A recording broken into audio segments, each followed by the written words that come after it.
So you know these names: J.C. Penney, Walt Disney, Ray Kroc, Stanford University. What you probably didn't know is that every single one of them exists today, right now, in the form that you recognize because of life insurance policy, not because of a business loan, not a rich uncle, a life insurance policy. I'm Mr. Aaron, and today I want to show you what the wealthy have always known about this tool because it's not a rich person's secret. It has always been available to you right now. So let's look at the four stories here. What did these four people have in common? I just told you in the intro. They all use life insurance as a financial tool. So let's look back at 1929 and when the market crashed, started the Great Depression. J.C. Penney needed some help. The banks stopped lending money overnight. Penney also needed cash to cover this payroll. So he borrowed against his own life insurance policy.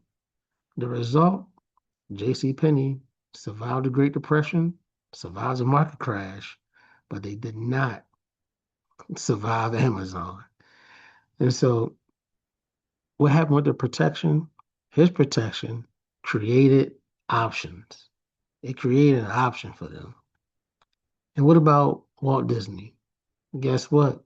The banks told Walt Disney no when they heard his business plan about amusement park. What? What is that? So every bank he approached turned him down. They couldn't see the vision. Disney, he had to borrow against his life insurance policy to help finance Disneyland. The result, Disneyland opened in 1955. His vision needed capital. People didn't want to fund his vision, and now it's worldwide, everywhere. But what about Ray Kroc? At the age of 52, Ray Kroc said, "Hey, I'm selling these milkshake machines." He met the McDonald's brothers and said, "I think this could be a global franchise, you guys." The brothers wasn't thinking about it. So life insurance gave them a way to keep the company growing. And eventually, life insurance actually helped him buy the McDonald brothers out to get the franchise because his preparation beat permission.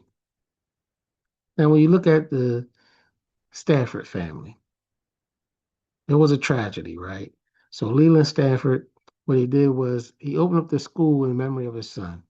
Because after losing his son, his wife, Jane Stanford, after Leland's death, used the life insurance policy to help endow the university inside his name and kept the doors open.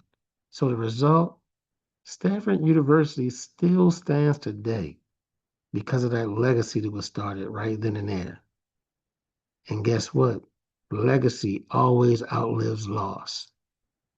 So what's the pattern that you notice? It wasn't to save a business. It wasn't to build a university. They bought it to protect the people they loved. Life simply gave them another reason to use it. So they had options, as we talked about. And guess what? The wealthy people, the wealth, always leave clues.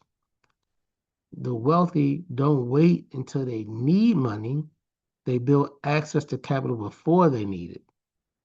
They already have it ready. So if the bank said no tomorrow, what would your family say? What would you do? You have to protect the day, build tomorrow, and leave an inheritance for everyone. Comment legacy or book your call today.